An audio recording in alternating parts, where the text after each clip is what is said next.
Now we are discussing about transferring of electronic mail. In the postal mail, we will send the information by using the post boxes.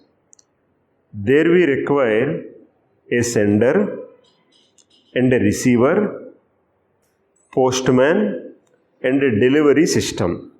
Similarly, this email we will learn with respect to those terminologies, because from the establishment of the email, they compared with respect to the postal system.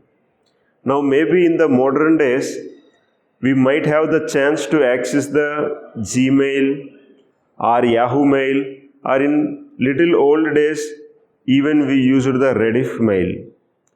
All these mails are run by private companies. Example, Gmail is run by the Google. They are providing a particular space for you, maybe 15 GB of space for you. In these 15 GB of space, you can store the information. While if you receive any information from the other person, or if you are sending any information, you can store in your mail. Now we will discuss the basic process of sending the mail from a system in the perspective of the postal mail system. We are assuming that you are learning the email in the first time, where even you don't have the access for the Gmail or Yahoo Mail or Rediff mail. At that time, when we want to send the mail to a particular person B, we are using the new terminologies, user agent. What is actually email? We already discussed in the post mail, we exchange the information from sender to receiver. Similarly, in the email, we will exchange the information from one person to another person, or for the group of persons. That information may be either text or image or video or some file. In this email, we have user agent. This user agent is a electronic mail program. This is a program. We are calling this as a mailer or a mail client. So by using this mailer or mail client or user agent only, we will write the mail. This will give the chance to us to write the mail. So in order to give the chance to us to write the mail, this mailer must be associated with the operating system you are using. So it is definitely associated with the specific OS. And then by using this mailer, we are typing and editing the messages. After you are typing and your message is ready, then simply you are clicking a send button. So by using the mailer program, you made the mail ready. This mailer program is already there in your system. You no need to add any new thing. This was already there with the system. This is already associated with your operating system. Just you need to type and send. When you are typing the message and you are sending the message, this message will be routed by using a protocol called Simple Mail Transfer Protocol. So after you click the send button, this message will be routed by using the SMTP protocol. Now, this message will be received by the destination mail server. Destination mail server has this B's mail server has this mail, but B want to communicate with the B's mail server by using the post office protocol. Means now the post letter came to post office, the destination post office. But from the destination post office, that individual person has to get that letter. For that, he need to contact the post office, or post office has to contact him. If the parcel is bigger one, they only call to you, please come to post office and collect the parcel. In this case, we are connecting to the B's mail server by using a protocol called post office protocol.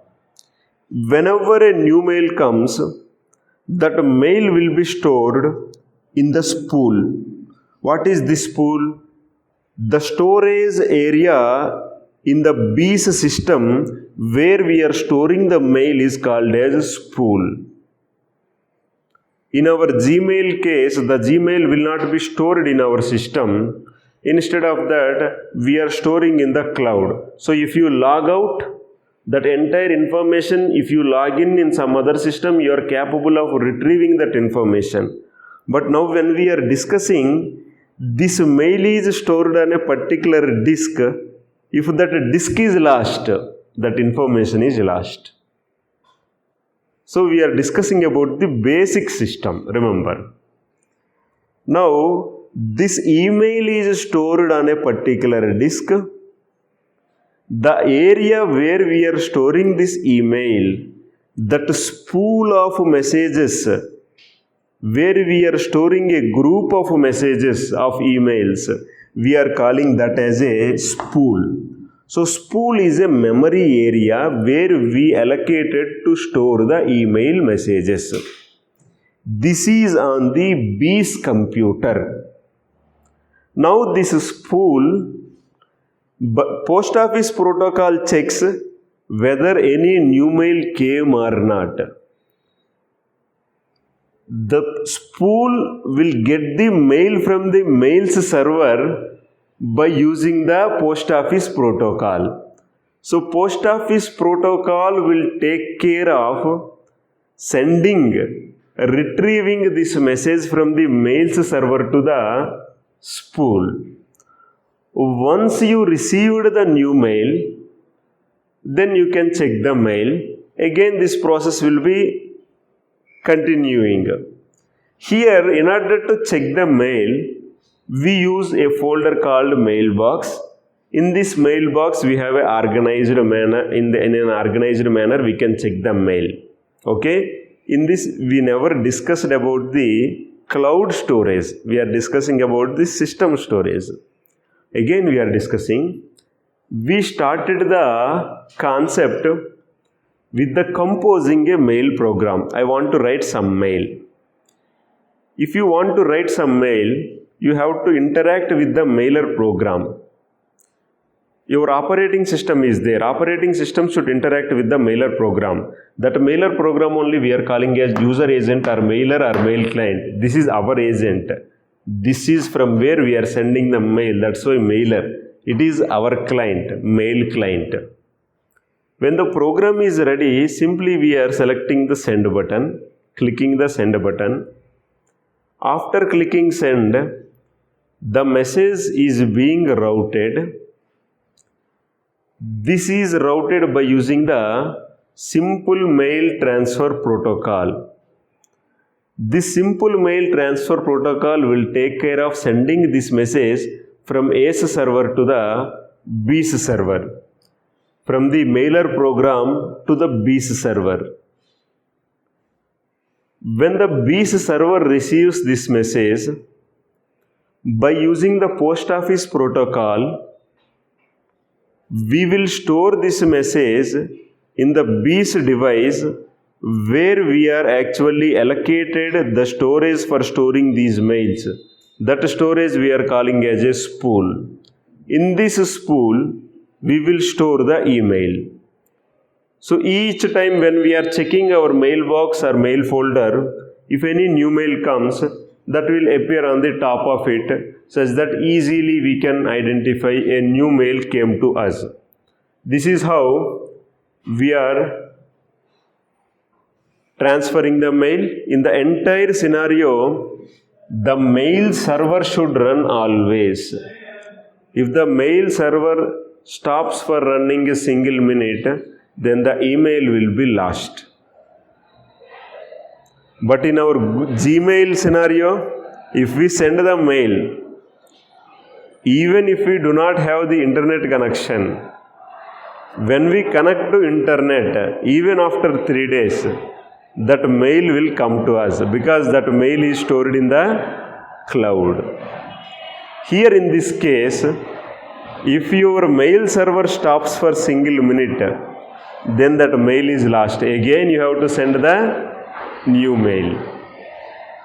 So this mail server should run continuously. Okay, we have discussed an electronic mail independent of any Google or Yahoo or anything. How to send mail from one system to another system. Example, you are creating a mail from one system to another system. How to send without using any Gmail or without using any type of application which we have, Yahoo Mail or anything. Then this is the basic process of sending the electronic mail.